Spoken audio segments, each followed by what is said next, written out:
Here we're going to try and solve a quadratic inequality.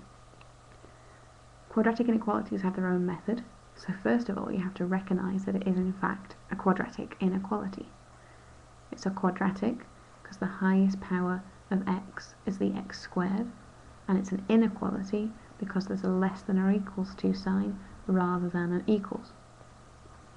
The first step of the method, as you can see here, is to factorise the quadratic. So here we factorised it as x plus 2 and x minus 3, because those two numbers multiply together to give minus 6 and they add together to give minus 1.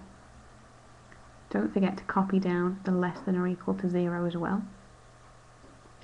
The next step is to try and draw a sketch of the quadratic curve. It's a U-shaped graph because it's an x squared rather than a minus x squared, and it's crossing the x-axis at minus 2 and at 3. We then need to concentrate on the less than or equals to 0, and because it's less than or equal to 0 we shade below the x-axis.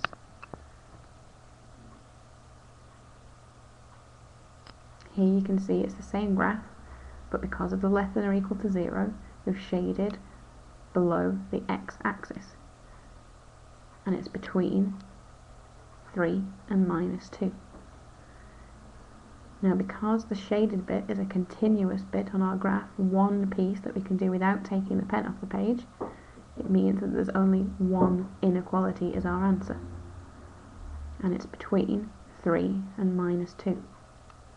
So our final answer, the inequality, is one inequality showing that x is between 3 and minus 2.